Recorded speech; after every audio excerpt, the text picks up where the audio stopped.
Since 2015, Jared Stillman has rocked Nashville sports. That team freaking stinks. And now he's back. The takes are hotter than ever. I mean, let's be honest, he just can't coach. Welcome to Stillman and Company.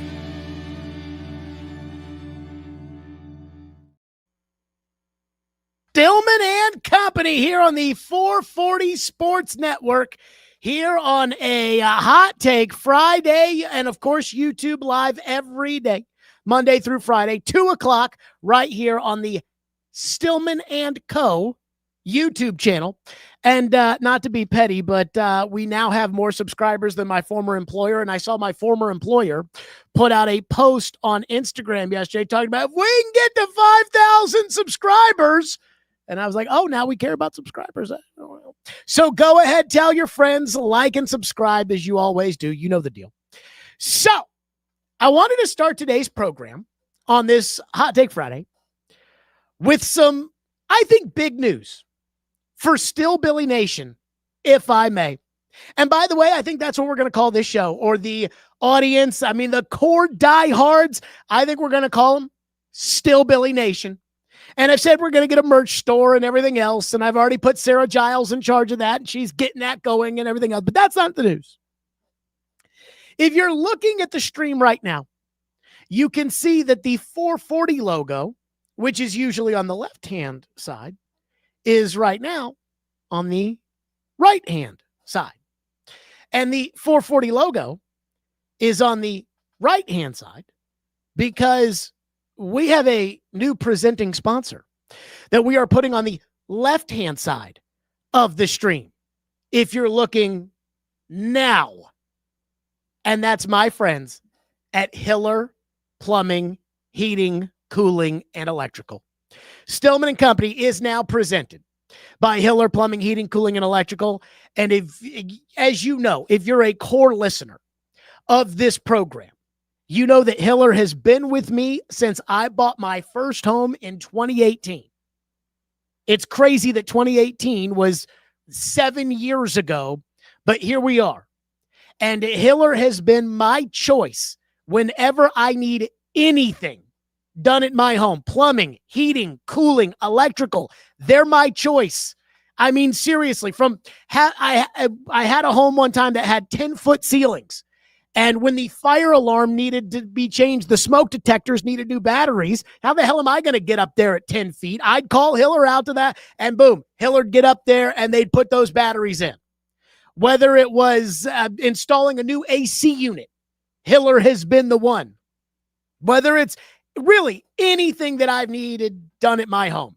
Ceiling fans installed, clogged drains, whatever.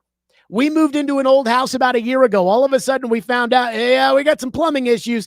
In comes Hiller. Boom, fixed. And I call Hiller. I don't even call him.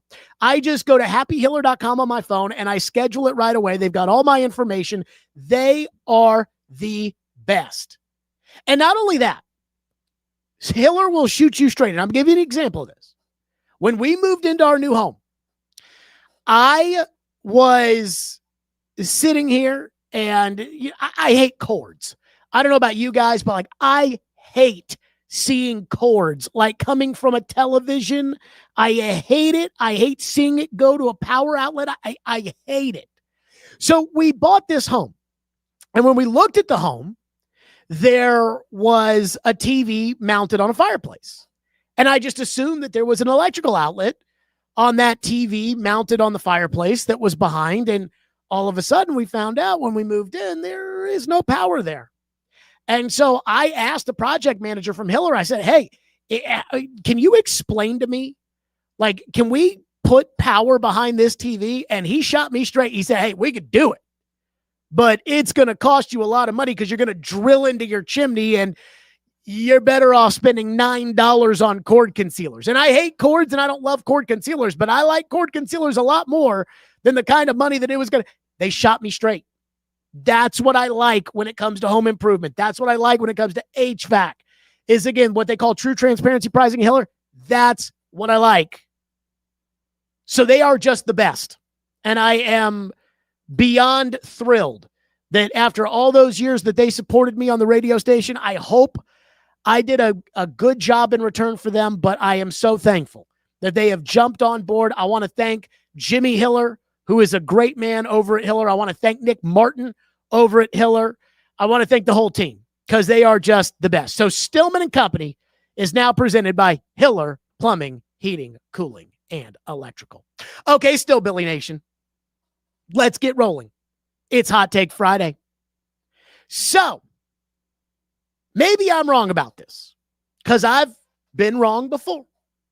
And with Amy Adams Strunk, I think we can all agree, there really is no telling what she may or may not do, especially if they win or they lose against the Texans. If they win, she may give everybody a contract extension because Houston, as we all know, is personal for Amy Adams Strunk and the Adams family. But let me just say this right now. I am expecting Sunday to be the final day of the Brian Callahan era in Nashville. And I'm also expecting, I said Friday, Sunday. I am also expecting Sunday to be the final day of the Bill Callahan era as well as Brian Callahan. I look at the Texans. They're 0-3. They had high expectations going into the season. I saw Diana Rossini said today on Dan Le Batard's show that apparently there's some real drama behind the scenes with C.J. Stroud and the Texans. I got to give them credit. They can't protect for shit, but the good news for them is the Titans can't rush for shit. The Titans don't have a right tackle. The Texans have a $19 million edge rusher and the third pick in the draft as the other edge rusher. So I expect this game to be like last week's game, where the Titans get housed and maybe even get housed from the very, very beginning. This team is falling apart at the seams. This week was just an example of it. Terrible game on Sunday, starting off with a pick six. The coach looks absolutely clueless before the half. The owner won't talk at the Mike Keith induction ceremony. The team CEO gets booed. The team loses. Nobody shows up to the game. Callahan gets asked all the tough questions on Sunday and Monday. They make a terrible trade by all accounts on Tuesday.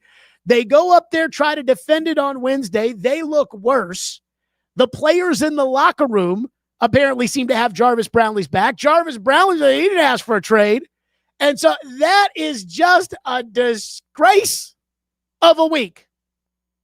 And it just gets worse and worse and worse. And so I expect the Texans at 0-3. I expect them to try and save their season. And the Titans, they already know their season's over. They knew that probably after the first week. They definitely knew it after the second week. And the last thing that they need to do is to go on the road and play a team that is infinitely more talented than they are, that is truly desperate for a win. And because of that, I think it's going to be a blowout. And a blowout in Houston, as you all know, means 0-4. A blowout in Houston means that Amy Adams Strunk has to live with the embarrassment of her ass getting belted in her hometown. And a blowout, as we all know, does not sit well with Amy Adams Strunk. I remember, this was before Floyd and I worked together, but I remember in 2015, the Titans played the Texans, and it was a Friday before the game, and the Titans were going on the road, and Mariota was hurt, and Zach Mettenberger was playing quarterback, and I'll never forget Floyd on the radio that afternoon, the Friday before they played the Texans on Sunday, and the team was awful. They were 1-6, I think, at the time. And Floyd said on the radio, he goes, if we go down there and J.J. Watt dominates the game, somebody ought to be fired. And J.J. Watt had 2.5 sacks and 10 quarterback hits in the game. And I remember I was actually hosting the afternoon show that Monday from 5 to 6 for some verkakta reason. And I was hosting it with Floyd. And when I was hosting with him, after it was over, we were walking to our cars and I said, hey, like at some point, are you going to call Steve Underwood? And are you going to say something about this? And he said, I'm getting close. That was on Monday. On Tuesday, Wisenhunt was gone. I don't think Floyd called and got him fired, though Derek and I did accuse him of that at the time. I don't think Floyd called and got him fired, but they lost at Houston.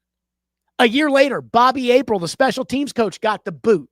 After Brett Kern hit a bad punt, Will Fuller returned it for a touchdown. The Titans lost. Goodbye. It's personal with Houston and the Adams family. Go watch the NFL Network Football Life documentary, Houston 93, in which they talk about the fact that the city of Houston did not want to buy Bud Adams a stadium because they thought he was such a shit owner. So when he packed up and he moved to Tennessee, they were then gleefully excited to build a stadium for Bob McNair.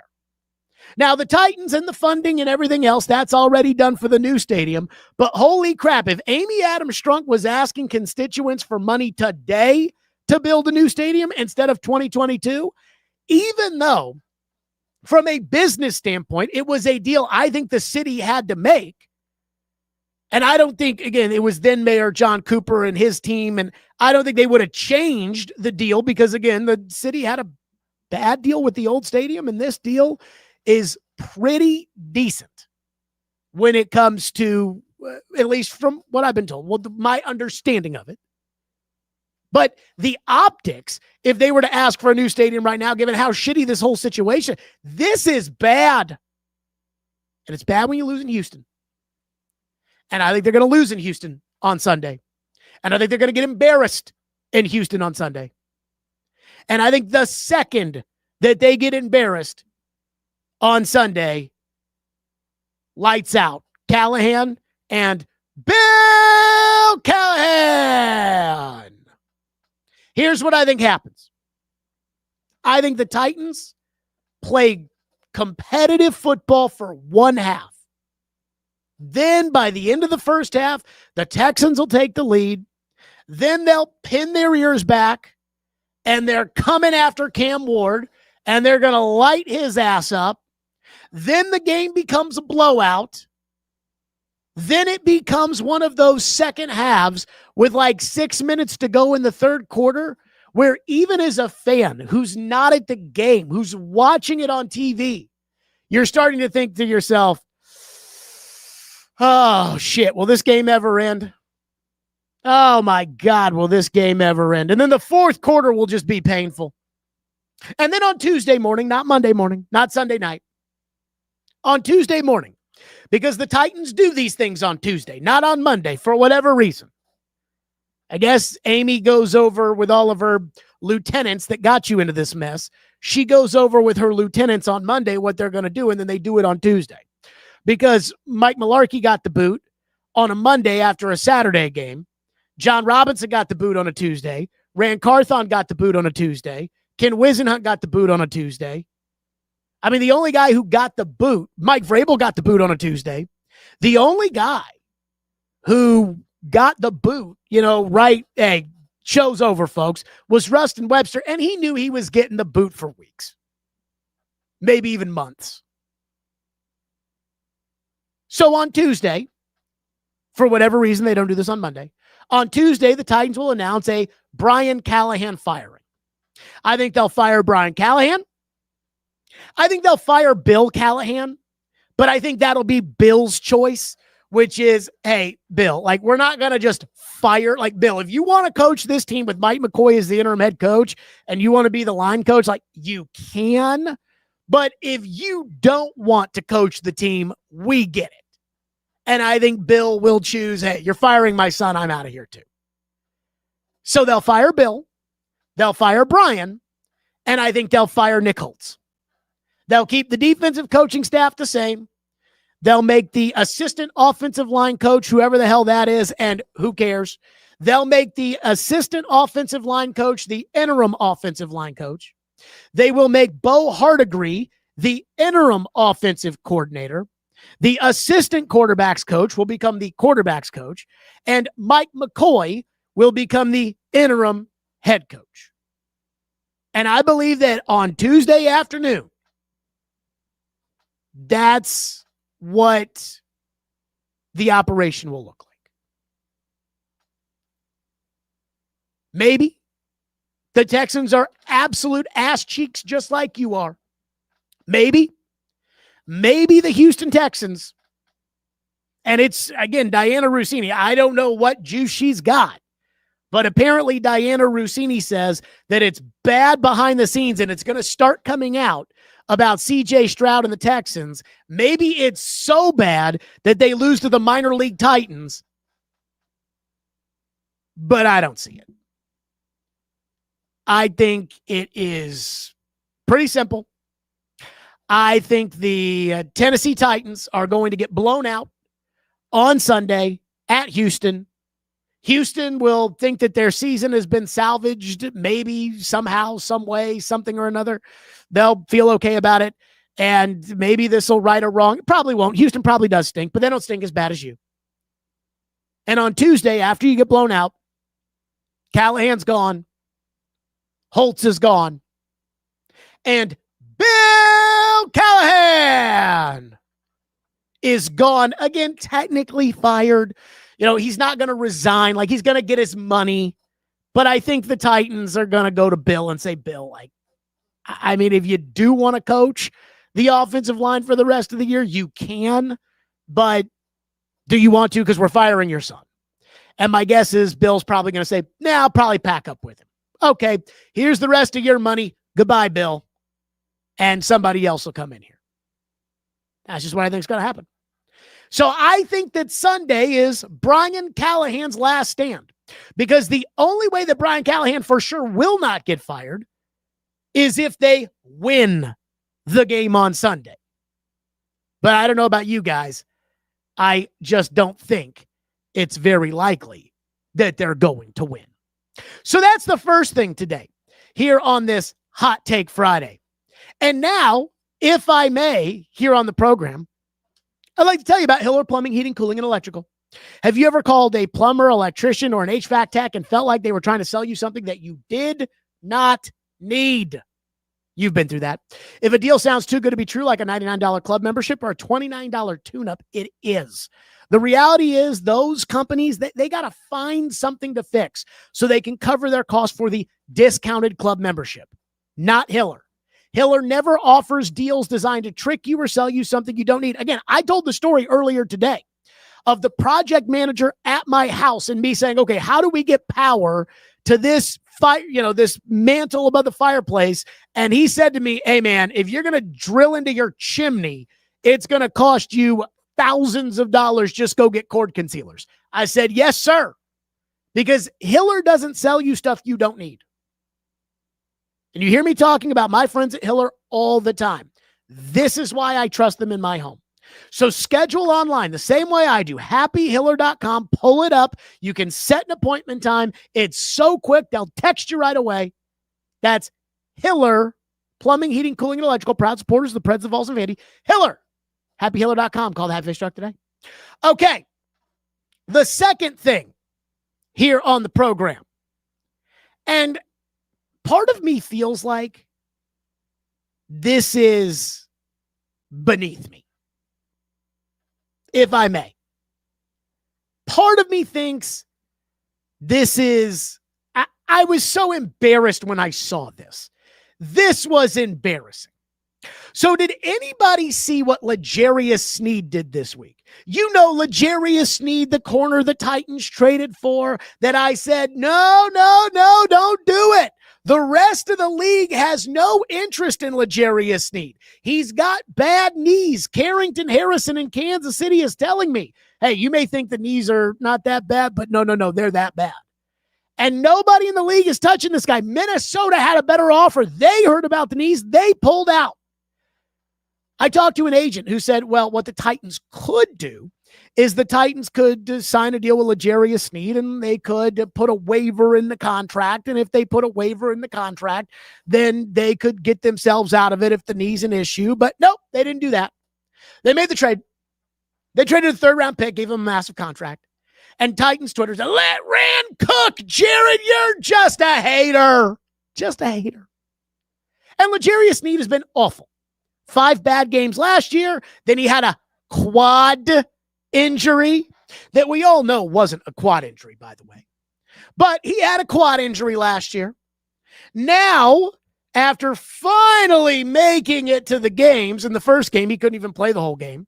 The second game, he played okay. You know, Devontae Adams got the better of him, but Devontae Adams pretty freaking good too. And now L'Jarius Sneed has decided that he's back to talking shit. So L'Jarius Sneed at his locker before the game, this is nothing new. This happens every week, doesn't it? If you're a star-ish corner, and Sneed is a star-ish corner, if you're a star-ish player that plays corner, you'll get asked about receivers. If you're a linebacker and you're getting ready to play the Ravens, they're going to go up to you and they're going to say, so what do you think this week about playing against and tackling Derrick Henry? And they'll put the microphone in your face. And so L'Jarius Sneed gets microphones in his face, and they ask him about Nico Collins, the star wide receiver for the Houston Texans. Here's what L'Jarius Sneed did. Nico Collins this week. Who? Nico. Thank you. Nico Collins this week, and L'Jarius is like, ho. And of course, the local media is just, that's a good one, L'Jarius. I saw that and I said, who the fuck are you to be talking shit? Like, give me a break, L'Jarius Sneed. Dude, you need to be worried about not going to jail right now, much less taking shots at Nico Collins. And then yesterday, apparently the assistant coaches talked, and I want to make sure I get this name right. I'm sorry, I don't. Paul got all mad at me during the draft when the Titans sent out Scarbini's in the personnel department to go out there and talk about draft picks. And I don't care. You know, again, I care about the head coach and the head GM and I guess the head president. So this is Tony Oden, who is the cornerbacks coach and defensive passing game coordinator. Woo. So this is Tony Oden yesterday trying to clean up L'Jarius Sneed's mess. It definitely wasn't an egging on. One of the things that we always talk about is a nameless, faceless opponent. Obviously, I respect Nico, and so does he, and so does everyone in our room. But it's not about that. It's about us. You know, and I think that's what he was trying to articulate, and that's what he meant. It's about what we're doing, how we're doing it. We treat everyone over there with the utmost respect. This NFL is full of phenomenal receivers. Each team we play every week, every day. You know, everyone has a superstar. So I think it was more of that. I know it was more of that than it was egging on because he has ultimate respect for him. Oh, yeah, he has the utmost respect for him. Again. Nico Collins this week. Who? Nico. Thank you. He's got the utmost respect for him. Yeah, I'm sure he does, coach. Give me a freaking break. But this is what happens with poorly coached teams. On poorly coached teams where there is no discipline, where there is no accountability, where there are no standards, where the only thing that you think the head coach is implementing to try to get the guys to act right is a game of rock, paper, scissors. Guys think they can say things like that, and they don't care what the fallout's going to be. They don't care. On poorly coached teams, they do not care how that affects everybody else in the locker room. They don't care. That is coaching. Let me ask you this. And I know Mike Vrabel's not the greatest coach in the world. You think L'Jarius Sneed would have tried that with Vrabel as the coach? Absolutely not. Wes Welker got benched for a half of a playoff game for making foot fetish jokes about Rex Ryan. Why? Because the Patriots had a certain standard at that point in time. This is how a professional acts. This was Nico Collins. And I got this from Twitter. This was from Landry Locker. This was Nico Collins in the Texans locker room when asked about the Sneed comments. Thoughts on going against Sneed on the other side? Yeah, it's going to be fun. Can't wait for the matchup. Can't wait to get back on the field with the guys and play again. You know, that's the most important thing I'm most excited about. Getting back out there with my teammates and my brothers. Going there, rocking out, getting our swag back. He was asked about you, and he said who a couple times today. Sneed. Okay. Yeah, he knows who I am. Yeah. Nico, CJ was talking about. Ain't crazy. Man, it's crazy. I love the fact that you can see it right there in his eyes when it's like, yeah, he knows who I am. I know what he's doing. I know what he's doing, and I don't like it. Again, you didn't see Nico Collins talk any shit back. You let the scoreboard do the talking. And I don't know what the history between L'Jarius Sneed and Nico Collins is that L'Jarius Sneed felt the need to do that. But again, you don't need to motivate the other team. You need to find a way to win. But when you have a culture where the team doesn't care about winning, where Sneed doesn't care about winning, where the locker room doesn't care about winning, where the coach doesn't hold anybody accountable for the team to win, this is what you get. You get L'Jarius Sneed. Again, a great culture guy. Go back to what Blaine Bishop said. I cannot get over this because it's so true. Jarvis Brownlee was a bad guy. He was a bad culture fit. Okay, what about Sneed? You know, who last year during the season on a Friday before a game was out in Dallas allegedly shooting up car dealerships. Oh, no. He's a good culture fit. Listen to Denard Wilson and Callahan talking. They're like, oh, he does everything right. Yeah, giving bulletin board material to the other team. Way to go, L'Jarius. You're really helping your team out. But that's what happens when you have an organization that is thrown in the towel by week 4, that has a coach who's got no skin in that locker room. Now, I'm just going to tell you right now, as far as they are concerned, I'm just going to tell you, that locker room probably has no respect for Brian Callahan. And how can you? Given the Pee Wee program and the fact that Jeffrey Simmons blew it off, how can you? Given the fact that for 2 years, he's let everybody there walk around and do whatever the fuck they want. How can you? When they ship Jarvis Brownlee Jr. out of town, but everybody else gets a free pass, it's a joke. But I'll say this about L'Jarius Sneed. And this is what I believe when it comes to talking trash. You remember The Last Dance, the Chicago Bulls docuseries? And there is a scene where Michael, in between, I believe it was games 2 and 3 of a playoff series against the Charlotte Hornets, Michael was sitting in his locker before practice with a cigar in his mouth and a baseball bat in his hand, and they were talking about B.J. Armstrong. And B.J. was on the first 3 championship teams, and B.J. hit the game-winning shot in order to beat the Bulls in game 2. And B.J. Armstrong looked over at the bench at Phil and Michael and Scotty, and he, yeah. And Michael said, we'll see if all that shit talking continues when it's an even score. And he said, that's the sign of a real man. Talk that when it's even score, or when you're behind and you still talk it. Here's what I'll say. I believe you can talk the talk if you can walk the walk. And I don't know if L'Jarius Sneed can walk the walk, because the Texans are going to try to embarrass him.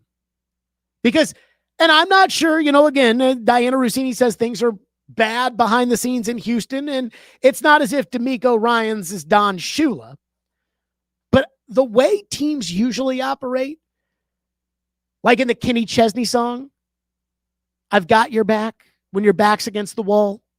It's usually like, hey, that guy talks some shit. Okay, we're going to embarrass him. Oh, he doesn't know who Nico Collins is? Yeah, let's go embarrass him. The Eagles had a game plan to get A.J. Brown a touchdown early against the Titans so he could spank the goalpost, because they knew that was important to A.J. So if L'Jarius Sneed wants to talk all this trash, the one thing I'll say is, hey, Good for you. I'll give you credit. I'll tip my cap if you can shut him down on Sunday. The difference is I just don't think L'Jarius Sneed is going to be able to shut him down on Sunday. So I don't. Sorry, I think we're going to look at this and say, oh, yeah, L'Jarius Sneed talked all that trash. Nico Collins, 6 catches, 73 yards and a touch. Way to go, L'Jarius Sneed. And then after the game's over, that's when you'll get the Texans saying things like, ho. And they'll make you look bad. But with the Callahan Titans, you could say whatever you want to the. I'm telling you that if Vrabel was the coach, and again, not that Vrabel is the best, not that he's the best coach. I think Vrabel would bench Sneed if he went out and did that. Like, I think that's something that would just get up his tush. And if I was the coach, again, I mean, I know I'm coaching on borrowed time anyways. I'm about to get fired. I might bench him too. Because this is my livelihood. This is my career. And you're making it harder on me and you're making it harder on your teammates. Fuck you. And that's what L'Jarius Sneed did. But with the Titans, I don't think there's really any, reason to fear any punishment or anybody holding Sneed accountable for what are you doing trying to hurt our team, because the coach doesn't hold anybody accountable. So that's the second thing. I'm glad to see the distinguished gentleman back in the YouTube chat. You know that's my guy. And there's one thing in particular that I thought about him today. I'm like, I got to know what the distinguished gentleman has to say. And we will get to your reaction, by the way, coming up today on the program. Who watched Thursday Night Football last night? Did anybody else see Sam Darnold? Did anybody else see the Sam Chize quarterback of the Seattle Seahawks? Did anybody else see the 242 passing yards? Did anybody else see that beautiful touchdown pass to the tight end? Did anybody else see Sam drop it in the bucket on multiple occasions, especially at the end of the game to Jackson Smith and Jigba right there on the sideline in the fourth quarter? Beautiful pass after beautiful pass. He had a big run for a huge gain. And he even had beautiful passes last night that didn't get completed. There was one that he threw down the field. I think it was Horton, number 15, just dropped it. And they show the replay, and Herbie is like, oh my God, what a throw. And then there was one that drew a pass interference call in the end zone where he could not have thrown a better pass, fading backwards. And he threw the ball right to Elijah Arroyo, the tight end, that drew a pass interference call that set up a touchdown. And he put it right on Elijah Arroyo's ball sack. I mean, that's where that ball hit, and the guy was tackling him in the end zone, and they threw the flag and pass interference in the end zone, put the ball at the 1 yard line, touchdown Seahawks. He had a passer rating last night of a 111.4. He led a drive at the end of the game up by a touchdown that should have iced the game away, but the head coach, I think, got a little too conservative, and the kicker missed the kick, giving Arizona a chance. Just giving Arizona a chance to get back in the game and tie it or maybe even win it. Just gave him a chance. And Arizona ties the game. I thought Arizona should have gone for 2 because I'm like, hey, man, you are outmatched against Seattle. They're the better team. You scored. There's 20-something seconds left. Go for 2. They didn't. They kicked it.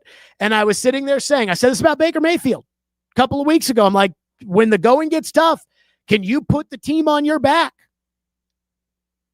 And yes, it required a bad kick from Arizona. But who's to say that the Sam Chize would not have led them down the field to kick the game-winning field goal, even if they didn't get that bad kickoff? Darnold said it after the game on the Amazon broadcast that he's been through this now so many times that he knew once they kicked it out of the landing zone, he's like, okay, here's what I need to do. And immediately got the ball to Smith and Jigba and put him in field goal range. So he led a drive to ice the game. The kicker missed the kick. The defense gave up a touchdown to tie the game. And then he led another drive to win the game. And according to the Amazon broadcast last night, Sammy D has 7 game-winning drives over the last 2 years, tied for first in the NFL with Patrick Mahomes. Going back to 2022, Sam Darnold is 21-7 as a starting quarterback. Do you know, if you were to go back 21 wins in Tennessee Titan history, do you know how far back you would have to go? I did the math this morning. You'd have to go back to October 24th, the weekend before Derrick Henry broke his foot. That was 21 wins ago of October 4th of 2021 before Derrick Henry broke his foot a week later against the Colts. And I'm sorry. And the distinguished gentleman is not the only one. But he is the leader of the pack of you people who told me I was stupid for wanting Sam Darnold to be the quarterback of the Titans.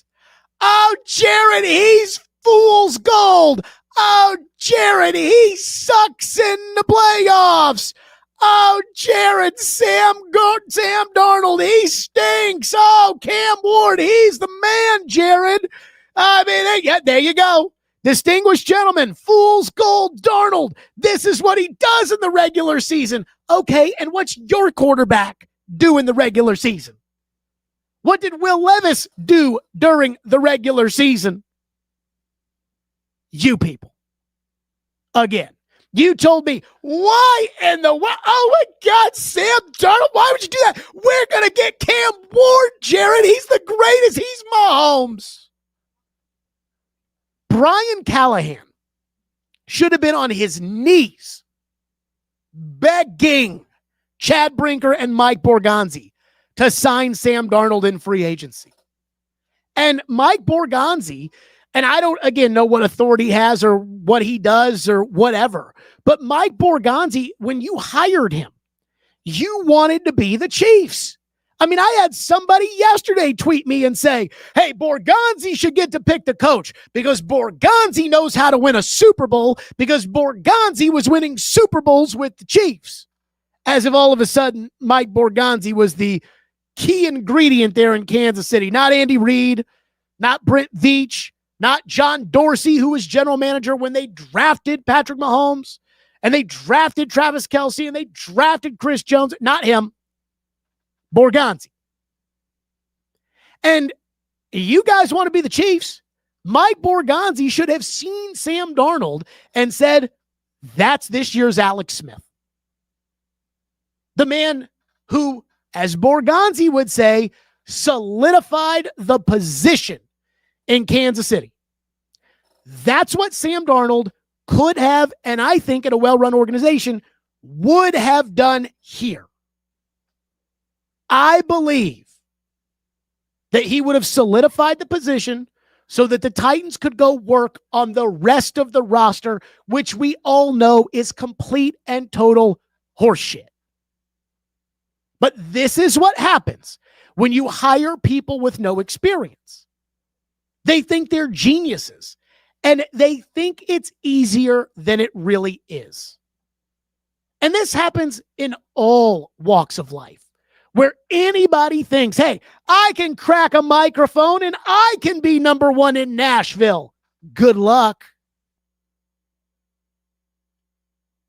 Young head coach, very little experience, new general manager, underqualified president of football operations.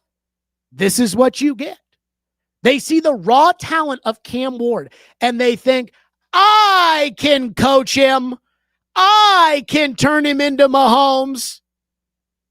Yeah, Mahomes with no team around him. I would love to know when it comes to people that really do this for Andy Reid. Somebody who has really done this. Somebody who has succeeded with Donovan McNabb. Somebody who succeeded with Mahomes. Somebody who had to learn the hard way with Kevin Kolb. I would love to know how much, when it came to the success of Mahomes, how much of it was the fact that, he got to sit the bench behind Alex Smith.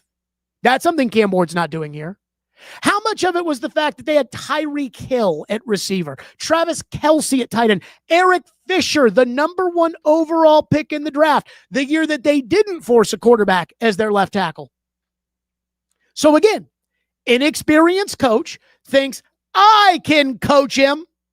Inexperienced general manager and president of football operations, they see the raw talent of Cam Ward and they think, well, we can turn him in to Mahomes. He's got Mahomes talent, so we're going to turn him into Mahomes. Yes, a Mahomes with no Tyreek, with no Kelce, with no Eric Fisher, with no year of experience on the bench. That'll work. Sam Darnold is a professional starting quarterback. All the things that Cam Ward is going through right now. Adam Gase is a bozo as his head coach, and then the guy gets fired, and all the bad things that a young quarterback can go through. Sam Darnold has already been through them. And Sam Darnold went through them in New York City. Think about that. Again, we talk all the time about how the Titans never get talked about. But when you're the quarterback of the Jets, you get talked about every day. Sam Darnold, I believe, could sue NFL Films. And I think he'd make a lot of money. Because NFL Films, when it comes to players being mic'd up, is the one who sits there and they say, okay, that's kosher, that's not. So when we see these useless mic'd up segments during a game, where they show a guy on the sideline or they show a coach and he's like, hey, we got to get together here in the fourth quarter. We got to make a play. And they're like, oh, we go inside and you see what the players are saying. NFL Films, they're the ones that are sitting there saying, oh, no, we can't say that. So when they hear something that's mic'd up and it's like, yeah, I slept with his wife. There's somebody from NFL Films who's there to say, no, don't run that. Don't do that.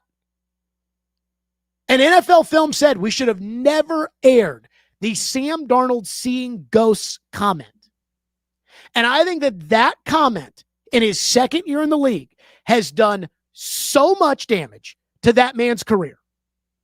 I really do. And so everything bad that you can go through in the NFL as a quarterback, Sam Darnold has already been through. All the things that Cam has to go through right now, and we don't know if Cam will come out of this on the other side. We don't know. I'm not saying he won't. I do like his makeup. I do like his confidence. But again, you never know. Sam's already done that.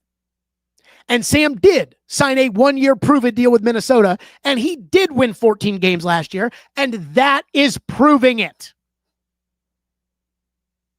And the other thing when it comes to the Titans that I still don't understand, and I know if Cam turns into Mahomes or Cam turns into Lamar or Cam turns into a great quarterback, you all will say, see, we told you. And again, that would make Mike Borgonzi and Chad Brinker, that would cement their positions and their job security and the faith in whether or not they can build a team. But the thing I do not understand is how the Titans and the Titans fan base did not see what Sam Darnold really represented, which was the ability to build out this crap roster. I think at a minimum, you would have been able to fill 4 core spots with picks you would have received for trading out of number 1. Again, what is it Kaharski said? 2 1s and 2 2s from the Giants. So you would have been picking 3rd. You would have been picking 34th. You'd have the Giants' number 1 pick next year, which might be number 3 overall. And you'd have the Giants' 2nd round pick next year. So think about this. That's 4 pieces right there that you can build your team around. Probably would have gotten you an edge rusher. Probably would have gotten you another receiver. Probably would have helped out on the offensive line. Probably could have helped out in the secondary. But no, they had to go with the mystery box. For me, by the way, and I have no idea what the offers would have been, and it takes 2 to tango, so I can't say I would have traded out of 3 again. But what I would have done, my plan for the Titans was Sam Darnold plus Dan Moore. I actually did like Dan Moore. And I thought Dan Moore played well last week. Sam Darnold, Dan Moore. I actually texted this to Robbie Stanley at the time. And I said, Dan Moore, Sam Darnold, and Matthew Golden. And we're just going to run the football and bomb it down the field to Golden. And I really wanted either Golden or Emeka Ibuka. Those were the 2 receivers in the draft that I just freaking loved. But no, had to go with the mystery box. Had to go with the, oh my God, Jared, this guy, he might be Mahomes. He might be Mahomes, Jared. And instead of the picks, which again, we're looking at this now. Paul put out a tweet yesterday or whenever it was when they traded Brownlee. And he was like, next year, the Titans are going to need to get a number 1 edge rusher, a number 1 wide receiver, a number 1 corner, another corner, and a running back. And by the way, you don't have a tight end either. Gunnar Helm is probably a solid number 2. The guy that caught that touchdown pass yesterday, that's Gunnar Helm. Arroyo, who might be a number 1 tight end for Sam Darnold, he's better than what you have. Certainly better than Chig, who, by the way, leads the team in receiving, which is also embarrassing. But you had to go with the mystery box. We already knew Darnold could play quarterback in the NFL. And I'm not sitting here today saying that Darnold is as good as Josh Allen, or Darnold is as good as Mahomes, or Joe Burrow when he's healthy, or Lamar Jackson. I don't even think he's as good as Herbert, maybe not even as good as Baker Mayfield, though he was better on the 2022 Carolina Panthers than Baker Mayfield was. I'm not saying any of that. But he's a professional starting quarterback. You sign him, you don't give up any picks. You trade the pick, and you get 4 premium assets from a desperate organization in the Giants. But no. And as far as talent is concerned, and boy, Darnold had some throws last night. I saw Colin Cowherd tweeted out and said, does anybody else, how can you watch Sam Darnold and not see the talent? But as draft prospects coming out, Darnold was a better prospect than Cam. If they were in the same draft, Darnold, coming out of USC, would have gone ahead of Cam. Darnold was drafted at 21 years old into New York City, and he went through everything bad you can go through. Bad coaches, bad owners, bad general managers, bad draft picks, bad receivers around him. And he came out on the other side. He got traded to Carolina. Bad owner, bad team, bad coach. And he's come out on the other side. And you could have had him. You could have had him. And last year, when I was talking and taking my victory lap on Sam Darnold, I kept saying, hey, this guy is crushing it in Minnesota. And everybody told me, oh, Jared, come on now. It's only because of O'Connell. It's only because of Jefferson. It's only because of Addison. It's only because of that great roster in Minnesota. By the way, that same roster, same coach, they were 7-10 the year before, but nobody wants to talk about that. All anybody wants to talk about is they want to talk about the fact that, well, I mean, you know, great roster, great coach, Sam Darnold gets no credit. Don't give me that with this Seattle roster. Seattle does not have a great roster. They traded away their best offensive player, DK Metcalf. They got rid of Tyler Lockett. They moved on from Noah Fant. Who's the best player on the Seahawks? Like the best player. The way that, again, we all know Jeffrey Simmons is the best player on the Titans. The same way that we know when he's healthy, Christian McCaffrey is the best player on the 49ers. Who's the best player on the Titans? The way Aaron Donald was the best player on the Rams for all those years. Who's the best player on the Seahawks? Charles Cross. That's an average team. They don't have an offensive guru head coach. No, that's Sam, who's got them at 3-1 and has a quarterback rating over 100 this season. But again, the mystery box, the undefeated, the unknown. Oh, he can become Mahomes. He can become Lamar. Let's take him with a moron head coach who's got us playing rock, paper, scissors to try to decrease penalties, and with an owner and a president of football operations that don't know Sunday from Saturday from Thursday. Are the Seahawks going to win the Super Bowl with Sam Darnold? I doubt it. But are they going to be better than you? You bet your ass they will be. And Brian Callahan may never get another shot to be a head coach in the NFL. And I hate that for him. But that's just reality. I guarantee you it wouldn't be this bad with Darnold as the quarterback. Because a professional quarterback would have given you a chance. The added assets on your team from trading with the Giants, I think would have helped give you a chance. But instead, everybody's going to say, well, he wasn't great in the playoffs. Neither was Jordan Love last year against the Eagles. Should they get rid of him? Oh, unbelievable. You guys keep skipping out on Sam Darnold. You won't watch him because nobody cares about the Seahawks. I don't know how many more primetime games they get.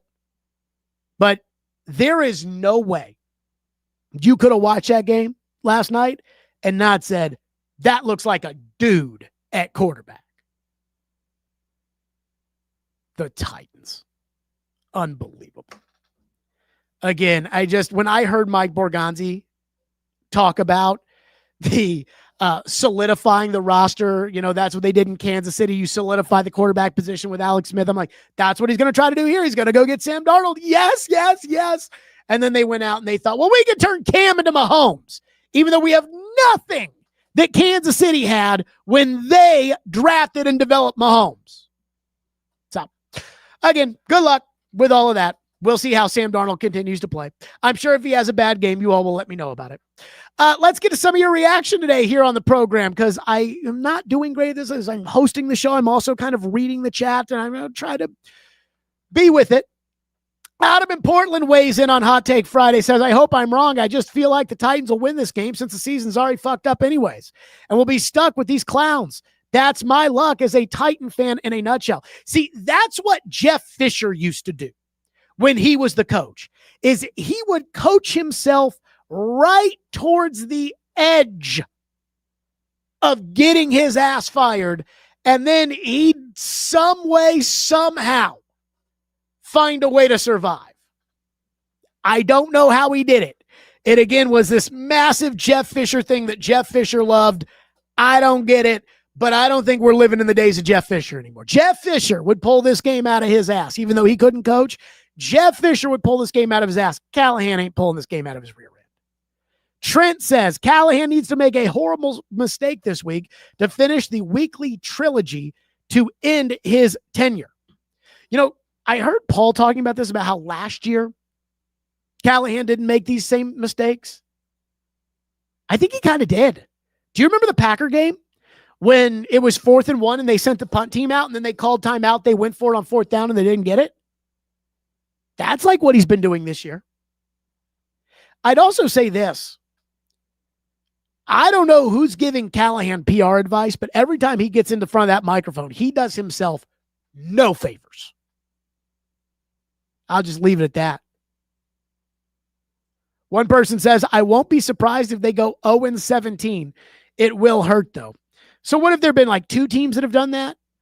I mean, I know that the Buccaneers in the 80s, they lost all their games and they were terrible. I know the Lions in 08 lost all their games. And I want to say the 2016 Browns lost all their games.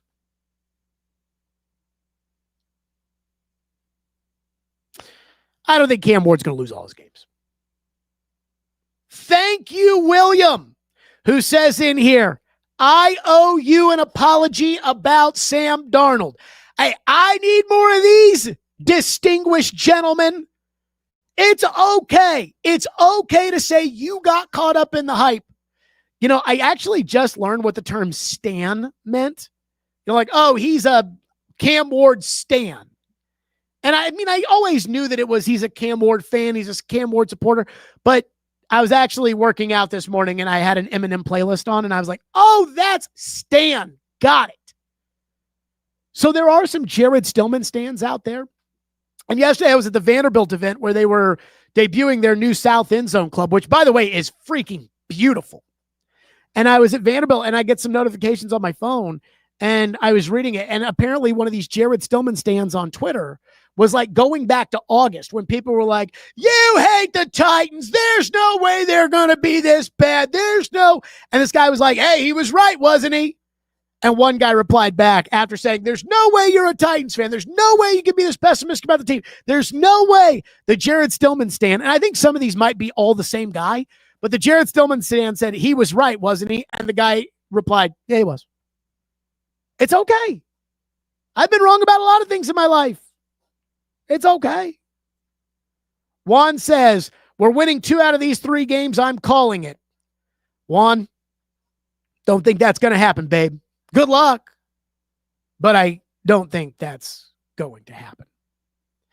Kelsey says it took you 32 minutes to bring up Sam Darnold. That is the Sam Chise to you people out there. And again, I'm not claiming Sam Darnold's going to win a Super Bowl in Seattle. I don't even think Seattle thinks Sam Darnold's going to win a Super Bowl there. But if you had signed Sam Darnold, you would have been able to trade the pick and build out your roster, which is what you desperately need. I mean, even if Cam is the right guy, this team may be so bad and so poorly run and so poorly coached that it may not matter. So that's where I sit on that. The distinguished gentleman says, wrong on the Sneed take. You said he wasn't going to take a snap. You are right. I did say at the end of the year, I did not think that, or when the shooting stuff all came out, that Sneed was ever going to take a snap. That being said, I think the Titans are ready to move on. Ryan says, you act like they would have hit on all those picks. You don't pass on a quarterback. Again, I asked the question, when it comes to passing on the quarterback, is Cam going to be better than Sam Darnold? I think a lot of you just assume yes, because I think a lot of you think Sam Darnold sucks. And if you watched the game last night, you know Sam Darnold doesn't suck. So I'm thinking you passed on a quarterback when you passed on Sam Darnold, who was available. And with that, it is a Friday, which means it is time for 6-pack picks here on the program. 6-pack picks last week, not my best. 2-4. And I'm not one of these guys that when you lose a bet says, oh, well, you know, that one, if that hadn't happened, then that would have. But I had the Rams plus like 4.5 against Philadelphia. Rams are kicking a field goal to win the game. It gets blocked, returned for a touchdown. And as I'm seeing that this happened, I'm thinking to myself, oh, fuck, I got the game in 6-pack picks, which tells you that, hey, I do take my picks seriously. So with that, it's time to get going on the 6-pack pick front. What a good weekend of college football we have. That is where we begin. Here in 6-pack picks, again, 2-4 last week, 10-8 for the season. So we start right here with the first college game. Again, we got 2 good games on at one time. NBC tomorrow. Oregon, number 6 in the country on the road at Penn State, number 3, 6:30 Central Time. I'm taking the Ducks. maybe this is home cooking because Will Stein, the offensive coordinator of Oregon, real good buddy of mine. In fact, was texting him last night. Real good buddy of mine. I can't wait till he's a head coach. I can't believe people would hire Bill Belichick and, who hasn't coached college ever, over Will Stein, but that's their business. He's still the OC. Oregon, I think they go to Penn State and get it done. When's the last time James Franklin ever won a meaningful game against a premier team? And I think the answer is, let's see, never. So, with that, I'm just going to tell you right now, Oregon wins 24-16. Penn State's 3.5-point favorite. I will take the 3.5 points. I do like that NBC music, though. Tomorrow night, the biggin. And this is really a showdown, like a prove-it something for Alabama. Alabama at Georgia. Alabama, number 17 in the country. Georgia, number 6. Georgia is a 3.5-point favorite. Same time as the Penn State-Oregon game, 6:30 Central Time. That game on ABC. I am taking Georgia outright because I do think this is a prove-it game for Alabama. Prove that you're still relevant in college football. And I don't think they are. I think this is just like every other SEC team when they lose their great coach. Florida had Urban Meyer. They lost him. They've been an irrelevant-ish program since. Tennessee, since the early 2000s, they lost that SEC title game to Nick Saban and LSU. And Tennessee has not been knocking on the national doorstep ever since. I think Alabama's just like everybody else now. And I think Georgia is legit. And I don't love Georgia. They kind of remind me of a Mark Richt kind of Georgia team. But I think Kirby will have those boys ready to play there at home. I'll take Georgia. I'm taking Georgia, who's a 3.5-point favorite. I'm taking them 20-17, so I guess that technically means I'm taking Alabama. Screw it. Change it up there on the graphic. I'll do 21-17. I'm laying the 3.5 when it comes to Georgia as they go out there and take on Alabama in what is kind of one of the more exciting games. And we needed that after the terrible week we've had of college football. 8:30 Sunday morning on the NFL Network, Pittsburgh Steelers, the Minnesota Vikings in Dublin, Ireland. Minnesota, 2.5-point favorites. That's with Carson Wentz at quarterback. Aaron Rodgers is already bitching about the fact that he thought they should have gone out to Ireland earlier. And I had to laugh because I'm like, well, Aaron, if it was that important to you, then maybe you should have signed before the start of training camp. Of course, with all those plans get made well in advance, so there's no way that even if Aaron Rodgers did want to go and say, hey, let's go on Tuesday instead of Thursday or whatever, that the Steelers could change their plans. But I digress. Minnesota's the better team. I think Wentz at quarterback gives Kevin O'Connell what he needs, which is somebody who will do what he says. Minnesota 24. I just don't think the Steelers have a cohesive firepower unit. I may regret this. I'll lay the points. Minnesota 24, Pittsburgh 13 in the early game of the week. This is a big game. A biggin. Baltimore on the road at Kansas City. That's 3:25 on CBS. Kansas City is going to try to prevent going 1-3. And Baltimore, they're going to try to not be 1-3. Baltimore is a 2.5-point favorite. I'll take Kansas City, 27-24. I think Baltimore's a better team, but the game's at Arrowhead. I think Mahomes finds a way. So I'll take the points. I'm not betting against Mahomes at home, at least not yet. Not with this Ravens team, even though I do think Baltimore is the better team.